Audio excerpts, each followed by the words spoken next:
चलिए बच्चों, स्वागत है आपका कनावता अकेडमी के यूट्यूब चैनल पर। और आज की क्लास के अंदर हम कक्षा 10वीं विज्ञान का केमिस्ट्री का तीसरा चैप्टर आपके लिए लेके आए हैं, जिसका नाम है धातु और अधातु, यानी मेटल्स एंड नॉन मेटल्स। तो ये एनसीईआरटी के सिलेबस के अकॉर्डिंग आपके लिए केमिस्ट्री की एक क्लास बहुत ज़बरदस्त रहने वाली है। बोर्ड एग्जाम के पैटर्न के हिसाब से जो भी क्वेश्चन हमसे पूछे जाते हैं, उन्हीं क्वेश्चनों को आपसे आज डिस्कस किया जाना है। तो प्रीवियस एग्जाम में इस सेट के अंदर से जो भी क्वेश्चन पूछे गए हैं, वो सारे क्वेश्चन इसके अंदर दिए गए हैं। तो हम बात करते हैं कि धातु अधातु वाला चैप्टर हमारा क्या है।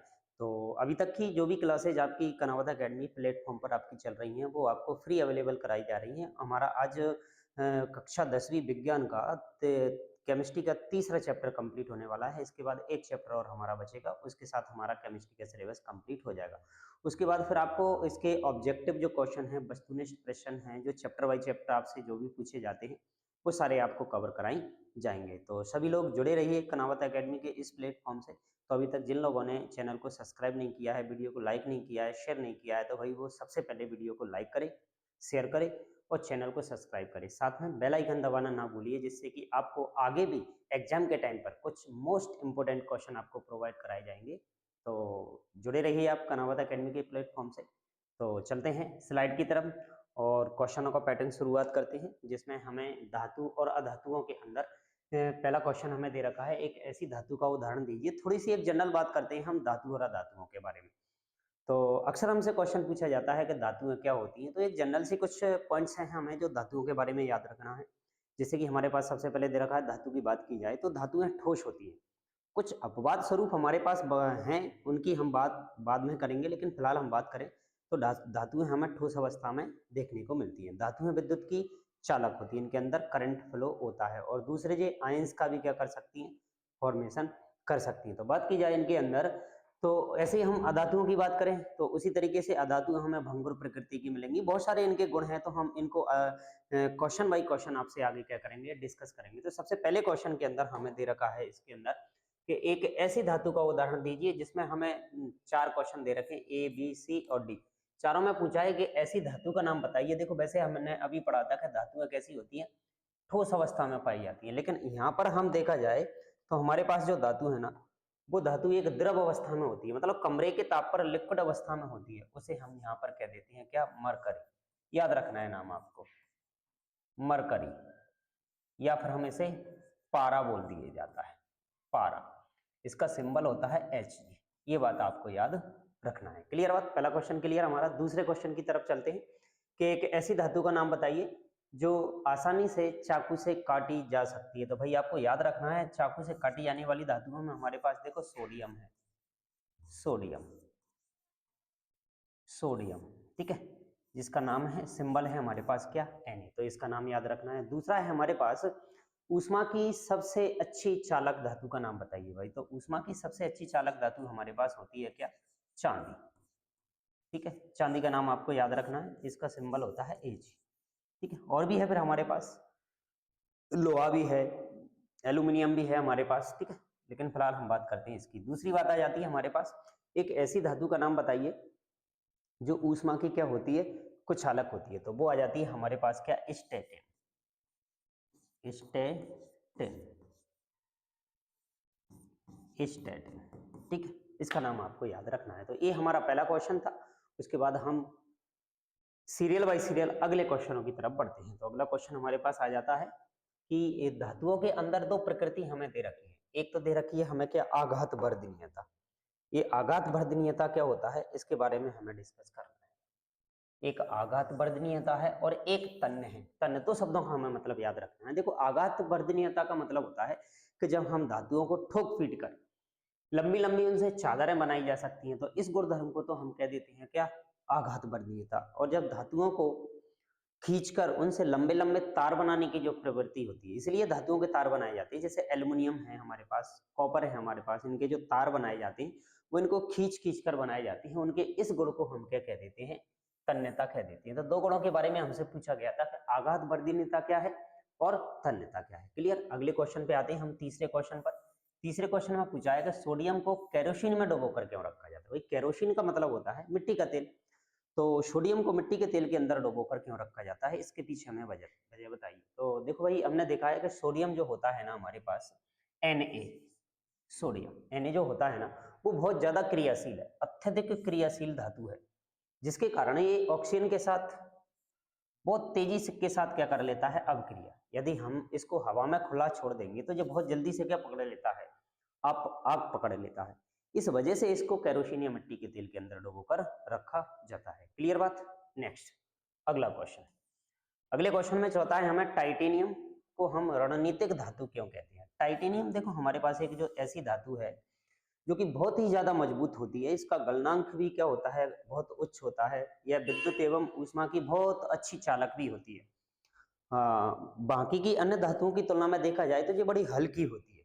तो हम क्या करते हैं, इस टाइटेनियम का उपयोग हमारे जो रणनीति है, मतलब जो हम युद्ध क्षेत्र का में जो भी हम उपकरण उपयोग में लेते हैं, तो वो हम इसी धातु का बनाते हैं। जैसे कि हम बात करें, युद्ध विमान है हमारे पास, जहाज है, उनकी बॉडी वगैरह बनाना है, अन्य उपकरण के हथियार हैं हमें बनाना, जो कि हल्के होते हैं लेकिन बड़े मजबूत होते हैं। इसलिए हम टाइटेनियम को यहाँ पर रणनीतिक धातु कह देते हैं, क्योंकि ये विभिन्न प्रकार की युद्ध सामग्री बनाने में इसका क्या किया जाता है, उपयोग किया जाता है। बात क्लियर ना। तो ये था हमारा टाइटेनियम को रणनीतिक धातु क्यों कहते हैं। अगली स्लाइड में चलते हैं, और अगली स्लाइड के अंदर बड़े आसान छोटे छोटे से क्वेश्चन हमें दे रखे हैं, बड़े आसान से, कि दो धातुओं के नाम बताइए जो प्रकृति में मुक्त अवस्था में पाई जाती है। मुक्त अवस्था का मतलब होता है ये क्रियाशील होती है, मतलब ये बहुत कम या ना के बराबर क्रिया करती है, यानी हम बात करें कम क्रिया करती है। तो ऐसी धातुओं के नाम बताने हैं कि जो कम क्रिया करती हो। ऐसी दो धातु हैं हमारे पास, एक तो क्या है, सोना, और एक है हमारे पास क्या, चांदी। सोने का सूत्र होता है हमारे पास क्या, ए, चांदी का होता है हमारे पास Ag।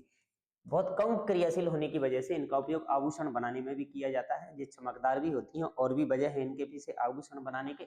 तो सोना चांदी बहुत कम क्रियाशील होती हैं, इसलिए इन पर जंग कम लगती है, इनका संक्षारण भी कम होता है। ठीक है, तो ये था हमारा दो धातुओं के नाम बताने थे। दूसरा क्वेश्चन आ जाता है हमारे पास अगला, छठवां, के धातुओं को उसके ऑक्साइड से प्राप्त करने के लिए किस रासायनिक प्रक्रम का उपयोग किया जाता है। तो भाई देखो, धातु को जब शुद्ध अवस्था में हम प्राप्त करेंगे, तो शुद्ध अवस्था में प्राप्त करने की, क्योंकि प्रकृति में कोई भी धातु हमें शुद्ध अवस्था में नहीं मिलती है, वो उसके विभिन्न प्रकार के यौगिकों के रूप में पाई जाती है, जिन्हें हम आगे पढ़ेंगे। या तो वो अयस्क के रूप में होगी या खनिज के रूप में होगी, तब जाके हमें उससे धातु को शुद्ध अवस्था में क्या करेंगे, प्राप्त करने की कोशिश करेंगे। तो जैसे धातु का यदि कोई ऑक्साइड है, मतलब धातु ऑक्सीजन के साथ क्रिया करके अपनी प्रकृति में पाई जाती है, तो उससे प्राप्त करने के लिए उसके लिए हमें क्या करना पड़ेगा, उसका विद्युत अपघटनी रासायनिक प्रक्रिया अपनानी पड़ेगी, जिसके आधार पर हम उसमें से उस धातु को क्या कर सकते हैं, शुद्ध अवस्था में प्राप्त कर सकते हैं। क्लियर। सातवें क्वेश्चन की बात करें, तो दो धातुओं के नाम बताइए जो तनु अम्लों से हाइड्रोजन को विस्थापित कर देती है। मतलब एक ऐसी धातु का नाम बताना है कि जो अम्ल में से हाइड्रोजन को क्या कर देती है, हटा देती है, और दो ऐसी धातुओं का नाम बताना है जो ऐसा नहीं करती है। तो देखो हमारे पास जो धातु है, जैसे कि एल्यूमिनियम है हमारे पास और जिंक है, ये क्या करती हैं, जो तनु अम्ल होते हैं, तनु मतलब होता है पतले अम्ल, पतले जलीय विलयन, पतले, जल मिला दिया इनके अंदर हमने, तो ये क्या करते हैं, उस अम्ल में से हाइड्रोजन को क्या कर देती हैं, विस्थापित कर देती हैं। कौन कौन है हमारे पास, देखो एक एल्यूमिनियम है और एक हमारे पास जिंक है। लेकिन ऐसा ना करने वाली है हमारे पास कॉपर है, ये सीसा है। सीसा, ये धातुएं तनु अम्लों से हाइड्रोजन को विस्थापित नहीं करती हैं। तो दो धातुओं के नाम हमें याद रखना है कि दो ऐसी धातुओं का नाम बताइए जो तनु अम्ल, अम्ल हम पढ़ चुके हैं, इससे पहला जो चैप्टर था हमारे पास अम्ल, क्षार और लवण, उसमें हमने अम्लों के बारे में, क्षार के बारे में और लवण के बारे में आपसे क्या किया था, डिस्कस किया था। तो इसमें हम बात कर रहे हैं आपके एल्यूमिनियम और जिंक जो है ना, वो तनु अम्लों से अभिक्रिया करके हाइड्रोजन को विस्थापित कर देती हैं, और हमारे पास जो सीसा है और कॉपर है वो ऐसा नहीं करती है। क्लियर। नेक्स्ट, नेक्स्ट आ जाते हैं आठवें क्वेश्चन पर, और उसमें जनरली हमसे बोला है कि किसी धातु M के विद्युत अपघटनी परिष्करण में आप एनोड, कैथोड और विद्युत अपघटन किसे बनाएंगे। तो देखो भाई, जब भी धातुओं का विद्युत अपघटन किया जाता है, तो ऐसी अनेक धातु हैं, जैसे हमारे पास कॉपर है, जिंक है, टिन है, निकल है, सोना है, चांदी है, इनका जब शोधन किया जाता है, यानी इनका जब विद्युत अपघटन द्वारा किया जाता है, तो इस प्रक्रिया में हम अशुद्ध धातु को हमेशा एनोड मानते हैं, ये बात आपको याद रखना है। और शुद्ध धातु जो होती है ना, उसकी परत को हम क्या कह देते हैं, कैथोड। तो ये बात आपको याद रखना है कि शुद्ध धातु का हमेशा क्या बनाया जाएगा भाई, कैथोड बनाया जाएगा। शुद्ध धातु का क्या बनाया जाएगा, कैथोड। कैथोड, और अशुद्ध धातु का बनाया जाएगा हमारे पास क्या, एनोड। क्योंकि विद्युत अपघटन करने के लिए हमें एक धनायन और एक क्या चाहिए, एक ऋणायन चाहिए। तो ये कैथोड और एनोड ही है हमारे पास, जहां से धारा का आदान प्रदान होगा। और धातु के लवण विलयन का उपयोग विद्युत अपघटन के रूप में किया जाता है। विद्युत अपघटन मतलब जिसके अंदर विद्युत अपघटन की क्रिया करा रहे हैं हम, जैसे एक तो इसके अंदर हमने ले लिया कैथोड, दो रॉड लगा दी, एक कैथोड है और एक हमारे पास क्या है, एनोड है। और इसके अंदर जो हम विलयन भर देते हैं ना, उसे हम क्या कहते हैं, विद्युत अपघट्ट कह देते हैं। इनमें से एक शुद्ध धातु का बना होगा और एक अशुद्ध धातु का बना होगा। इस तरीके से इसके अंदर विद्युत अपघटन की क्रिया की जाती है। क्लियर? बड़ा आसान सा क्वेश्चन है, नवा क्वेश्चन भाई, अक्सर हर एग्जाम में हमसे कहीं ना कहीं पूछा जाता है कि लोहे को जंग से बचाने के दो तरीके बताइए। तो भाई लोहा देखा होगा आपने, हमारी प्रकृति में इस लोहे को खुला छोड़ देने पर इसमें जंग लग जाती है। और जंग लगने से बचाने के लिए हम क्या करते हैं, लोहे के ऊपर पेंट कर देते हैं, उस पर तेल लगा देते हैं, उस पर ग्रीस कर देते हैं, उस पर जस्तीकरण कर देते हैं। जस्तीकरण का मतलब होता है जेड एन, जिंक की परत चढ़ाना, उसके ऊपर जिंक की परत चढ़ा दी जाती है। तो वो लोहा क्या होता है, जंग लगने से, संक्षारण होने से क्या हो जाता है, बच जाता है। क्लियर बात? नेक्स्ट अगला क्वेश्चन, व्यवहारिक जीवन में आपने अक्सर देखा होगा कि आपने तावे के मलिन बर्तन, तावे के जो बर्तन गंदे हो चुके होते हैं, उनको आपने नींबू, इमली या खट्टे पदार्थों से साफ करते हुए अवश्य देखा होगा घर में।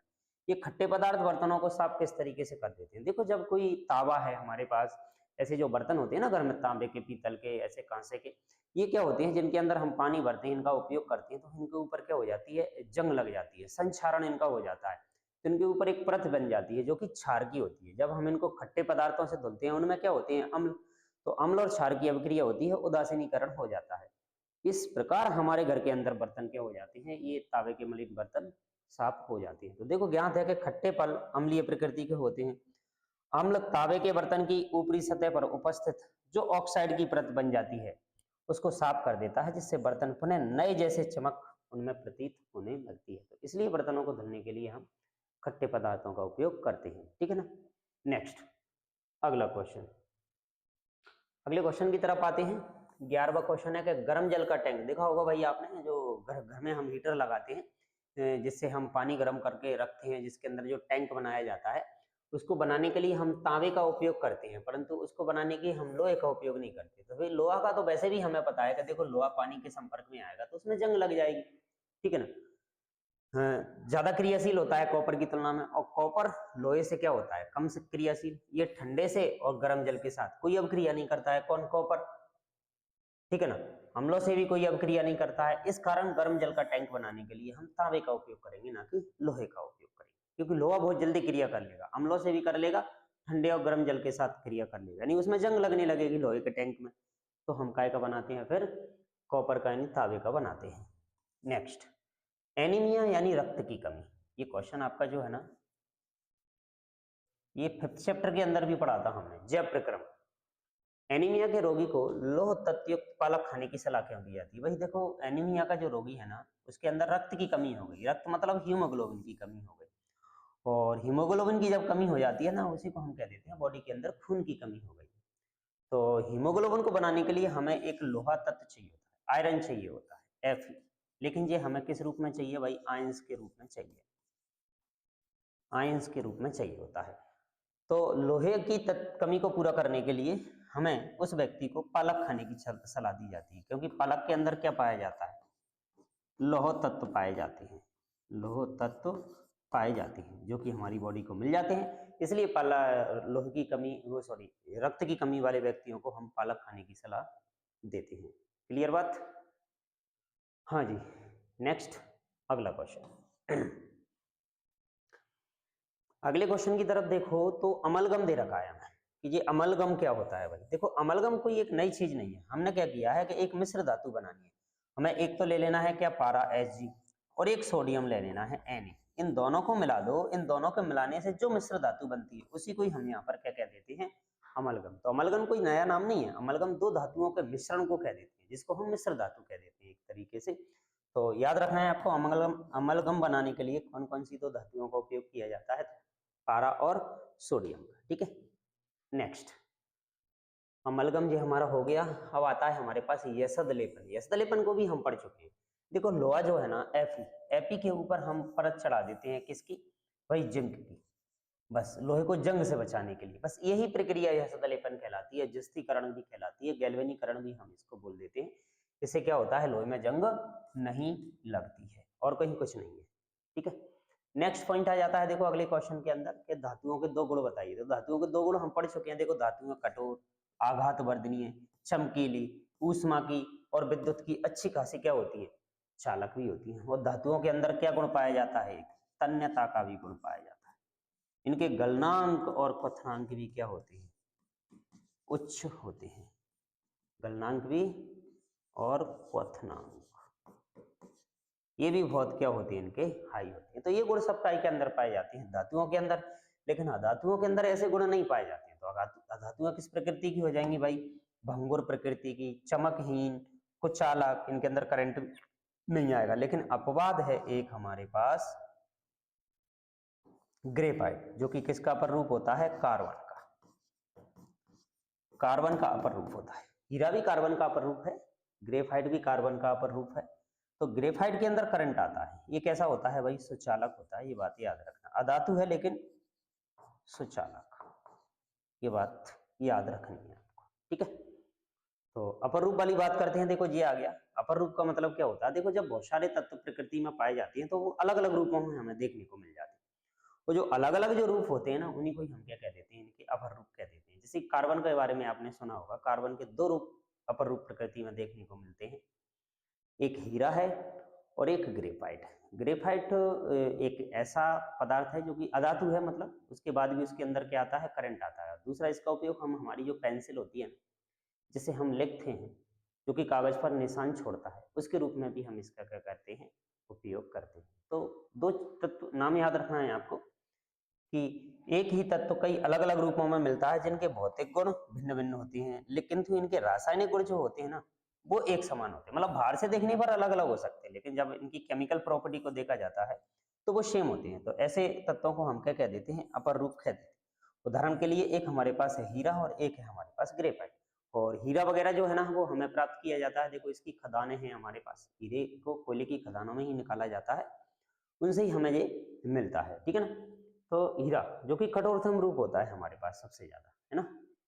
नेक्स्ट आ जाते हैं अगले क्वेश्चन पर, क्वेश्चन नंबर 19 कि धातुओं का वायु में दहन करने पर क्या होगा। देखो धातुओं को वायु की उपस्थिति में जला दो, कोई भी धातु ले लो आप, ये धातु ली और धातु की हमने किसके साथ क्रिया करा दी, ऑक्सीजन के साथ। तो जब भी धातु की ऑक्सीजन के साथ क्रिया कराएंगे तो धातु का क्या बनेगा, धात्विक ऑक्साइड, जिसको हम क्या बोल देते हैं, धात्विक ऑक्साइड।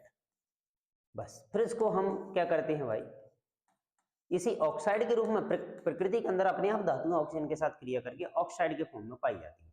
फिर हम इन्हें शुद्ध अवस्था में प्राप्त करने के लिए हमें इनका क्या करना पड़ता है, विद्युत अपघटन। जैसे कि हमें एक दे रखा है, जैसे ही वायु के अंदर दहन किया जाता है तो धात्विक ऑक्साइड बन जाती है। जैसे मैग्नीशियम दे रखा है, इस मैग्नीशियम की हम यदि ऑक्सीजन के साथ अभिक्रिया करा दें, O2 ऑक्सीजन, तो हमारे पास MgO बनेगा।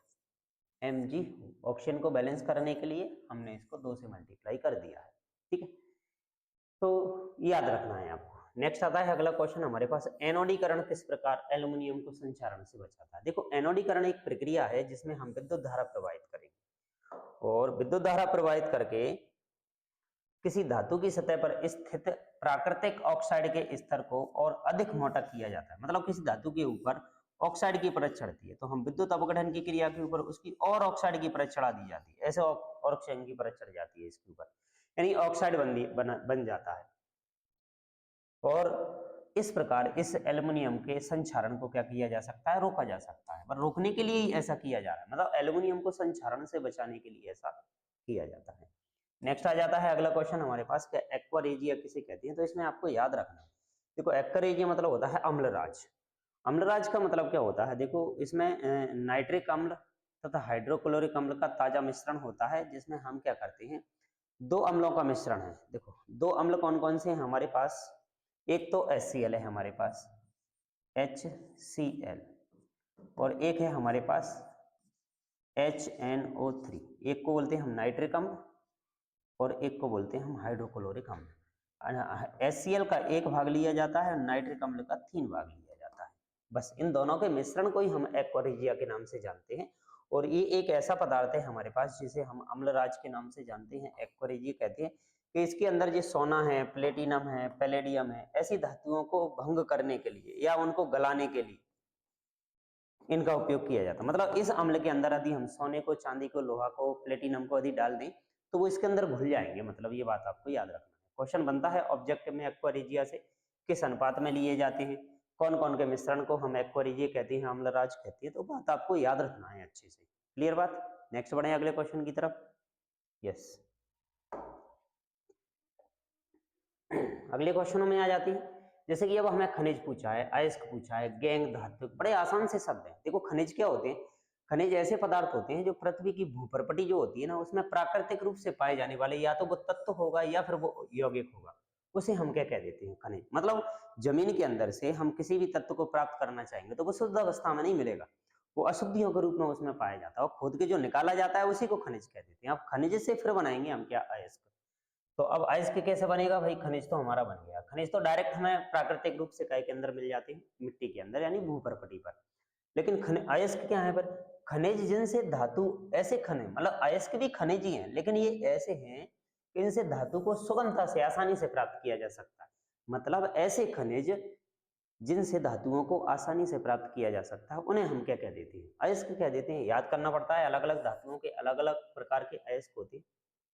फिर बात होती है गैंग क्या है? तो देखो अयस्कों में या हम कहें धातुओं में उपस्थित अशुद्धियां जो होती है उसको गैंग कह देते हैं। क्योंकि एक धातु सोना है तो सोना कभी भी शुद्ध अवस्था में तो नहीं मिलेगा, और भी विभिन्न प्रकार की धातु हैं, ऑक्साइड हैं, उनके हाइड्राइड हैं, उनके कार्बोनेट है, नाइट्राइड है, उन सबसे क्रिया करके प्रकृति में पाया जाएगा। शुद्ध अवस्था में तो हम इसको प्राप्त करेंगे, इसी वजह से सोने की इतनी बड़ी कीमत बढ़ जाती है शुद्ध अवस्था में प्राप्त करने के लिए। तो उसे हम क्या कह देते हैं भाई? गैंग।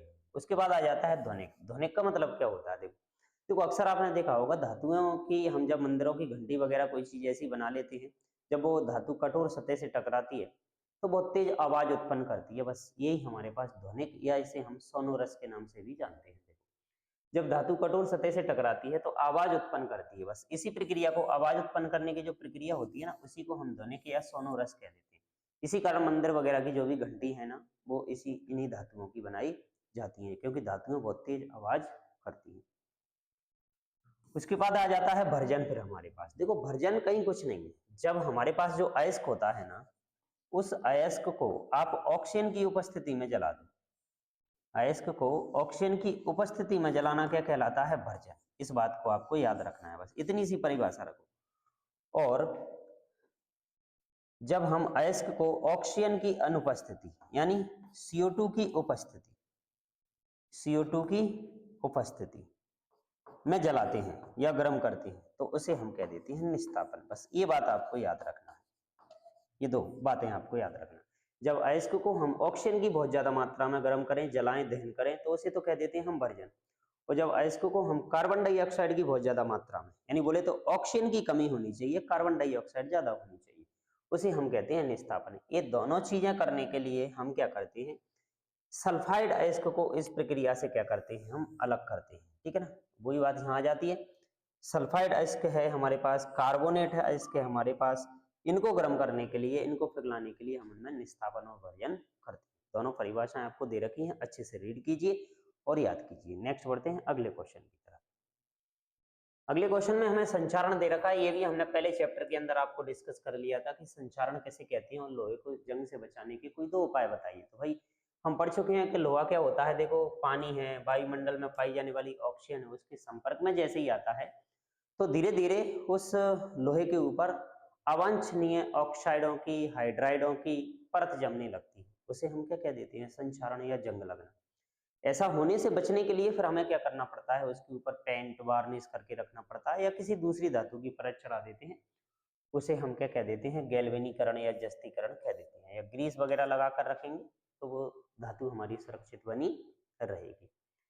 फिर दूसरा बन जाता है हमारे पास उभयधर्मी ऑक्साइड। क्या होते हैं? देखो कुछ ऑक्साइड ऐसे होते हैं, धातुओं के ऑक्साइड, कुछ धातुओं के ऑक्साइड, जैसे कि देखो अपन बात करें मैग्नीशियम का ऑक्साइड MgO, जिंक का ऑक्साइड ZnO, एल्यूमिनियम का ऑक्साइड Al2O3, बहुत सारे ऑक्साइड है, कैल्शियम का ऑक्साइड CaO, है ना, Fe2O3, Fe2O3, ये आयरन का ऑक्साइड हो गया। बहुत सी धातुओं के ऑक्साइड हैं तो कुछ ऑक्साइड जैसे कि हमारे पास दो ऐसे हैं, एक ZnO है और एक एल्युमिनियम का, एक जिंक का ऑक्साइड और एक एल्युमिनियम का ऑक्साइड। ये दोनों ऑक्साइड ऐसे हैं कि ये अम्ल के साथ भी अभिक्रिया कर लेते हैं और क्षार के साथ भी अभिक्रिया कर लेते हैं। दोनों के दोनों, अम्ल और क्षार दोनों के साथ अभिक्रिया कर लेते हैं। बस यही परिभाषा है कि ऐसे धातुओं के ऑक्साइड जो अम्ल एवं क्षार दोनों से अभिक्रिया करके क्या बनाएंगे भाई, दोनों से अभिक्रिया करके क्या बनाएंगे, इनसे बनेगा लवण और साथ में बनेगा क्या, जल। बस यही हमारे कहलाते हैं उभयधर्मी ऑक्साइड, जैसे एल्युमिनियम का ऑक्साइड और जिंक का ऑक्साइड। क्लियर, आसान है ना क्वेश्चन, बिल्कुल यस। नेक्स्ट बढ़ते हैं अगले क्वेश्चन की तरफ। अगले क्वेश्चन में देखा जाए तो फिर आ जाता है हमारे पास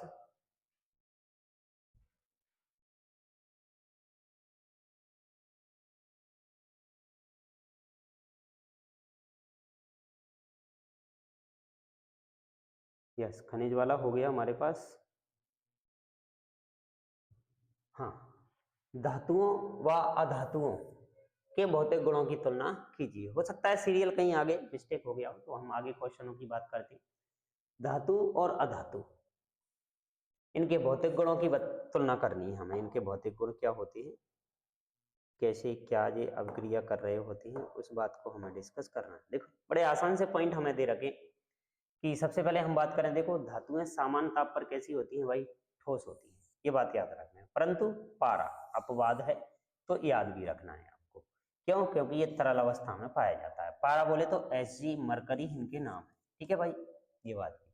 दूसरा पॉइंट हम ये भी पढ़ चुके हैं कि धातुएं कैसी होती हैं, तन्य और आघात वर्धनीय होती हैं, पढ़ चुके हैं। चमकदार होती हैं, धात्विक चमक इनके अंदर पाई जाती है। ऊष्मा एवं विद्युत की कैसी होती हैं, सुचालक, परंतु एक विस्मित को छोड़ दो, ये इसका क्या है, अपवाद, Bi, विस्मित, इसको हमें याद रखना है, ठीक है। धातुओं के गलनांक क्वथनांक भी क्या होती हैं भाई, बहुत अधिक होती हैं, ये बात भी याद रखना। और अधिकांश धातुएं कठोर होती हैं, लेकिन पारा द्रव जो पॉइंट हो गया, धातुओं के घनत्व भी क्या होते हैं, बहुत अधिक होते हैं, परंतु सोडियम पोटेशियम इसके अपवाद हैं। तो इस बात भाई अपवादों को बड़े अच्छे से याद रखना है, क्योंकि इनसे क्वेश्चन बनते हैं हमारे पास। दूसरा है जनरल सा पॉइंट, अपारदर्शी होती हैं, धातुओं के आर पार नहीं देखा जा सकता है। तो ये पॉइंट तो हमारे धातुओं के बनते हैं। वैसे ही हम अधातुओं की देखो बात करें तो अधातुओं के अंदर क्या होने वाला है कि अधातुओं को यदि देखा जाए तो अधातु हमें तीनों अवस्थाओं में मिल जाएंगी। मतलब अधातु ठोस भी हो सकती है, द्रव भी हो सकती है और गैस भी हो सकती है, तीनों अवस्थाओं में हमें मिलेगी। जैसे फास्फोरस सल्फर ठोस रूप में, हाइड्रोजन ऑक्सीजन नाइट्रोजन हमें गैस के रूप में, और ब्रोमीन हमारे पास जो होती है ना वो तरल रूप में पाई जाती है। तो भाई ये पहला पॉइंट हमारे पास बड़ा काम का है, तो इसको याद रखना, ठीक है। दूसरे पॉइंट को हम पढ़ चुके हैं, अधातु में भंगुर प्रकृति की होती है, इनके अंदर धात्विक चमक नहीं होती है, लेकिन हीरा है, ग्रेफाइट है, आयोडीन है, ये इसके अपवाद हैं। तो भाई अपवाद वाले पॉइंटों को पकड़ लो, क्योंकि वहां से क्वेश्चन हमारा बनता ही बनता है, ठीक है।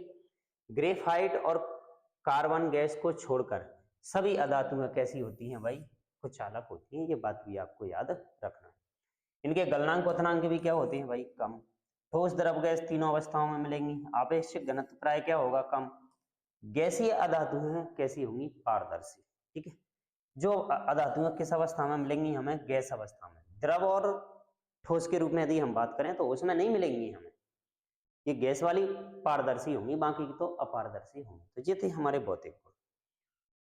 फिर इसी तरीके से इनका क्वेश्चन बन जाता है धातु अधातुओं के उनके रासायनिक गुणों का। तो वन बाई वन हम धातु अधातुओं के रासायनिक गुण देखते हैं। देखो धातुएं जो होती है ना, धातुओं के जो ऑक्साइड होते हैं ना, वो क्षारीय प्रकृति के होते हैं। क्षारीय मतलब इनका पीएच मान ज्यादा होगा, इनमें से कुछ क्षार भी बनाते हैं।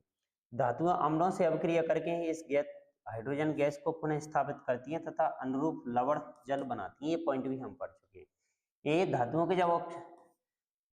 को जब आवेश दिया जाता है तो ये धनात्मक प्रकृति की होती है, इसलिए हमने देखा होगा धातुओं के धनायन बनते हैं, ठीक है ना, M+ कोई धनायन है हमारे पास।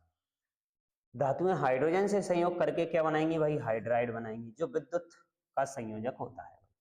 धातुएं अपचायक प्रकृति की होती हैं, ये पढ़ चुके हैं हम। धातुएं जल विलयन में धनायन बनाती हैं, ये पॉइंट भी हमारा हो चुका है। तो 6 पॉइंट हमें दे रखे हैं, देखो बड़े आसान से, धातुओं के रासायनिक गुण। तो ऐसे ही अधातुओं की बात करें तो अधातुओं के ऑक्साइड कैसी प्रकृति के होंगे, या तो अम्लीय या फिर उदासीन। उदासीन मतलब इनका पीएच मान कितना होगा, 7, और 7 से कम होगा मतलब वो कैसे होंगे, अम्लीय। उदासीन के लिए 7। अधातुएं अम्लों से हाइड्रोजन गैस को पुनः विस्थापित नहीं करती, ये बात भी याद रखना है। अधातुएं ऋणात्मक आवेश की प्रकृति रखती है। मान लो कोई अधातु है M, तो उस पर कैसा साइन आएगा, ऋणायन, ये ऋणायन बनाती है, ठीक है ना। अधातुएं हाइड्रोजन के साथ अनेक प्रकार के स्थायी हाइड्राइड बनाती हैं, जो कि कैसी प्रकृति की होती है, सहसंयोजित। वो अपक्षायक थी तो ये कैसी होंगी, ऑक्सीकरण। और जल के अंदर ये क्या बनाती है भाई, ऋणायन। ये बात भी हम पढ़ चुके हैं। तो बड़े आसान से क्वेश्चन थे हमारे पास, ही सिंपल से। नेक्स्ट आ जाती है फिर हमारे पास, कारण बताइए भाई। देखो कारण बताने के लिए कितने क्वेश्चन दे रहे हैं, 1 2 3 4 क्वेश्चन हमें दे रखे हैं, जिसमें सबसे पहला दे रखा है हमारे पास कि एक प्लेटिनम है, सोना है और चांदी है, इनका उपयोग आभूषण बनाने में क्यों किया जाता है। तो भाई बिल्कुल सिंपल सी बात है कि देखो, पहली बात तो ये बहुत कम क्रियाशील होती है, इनके अंदर चमक बड़ी जबरदस्त होती है, इनका संचारण बहुत कम होता है और मुक्त अवस्था में पाई जाती है, किसी से क्रिया नहीं करती है, इसलिए इनका उपयोग आभूषण बनाने में किया जाता है। जैसे प्लेटिनम, सोना और चांदी सबसे कम अभिक्रियाशील धातु हैं। इन धातुओं में सबसे अधिक तो तन्यता पाई जाती है, क्योंकि भाई इनके आभूषण बनाए जाएंगे तो वो पतले पतले आभूषणों को जोड़ जोड़ कर नक्काशी बड़ी जबरदस्त तरीके से की जा सकती है।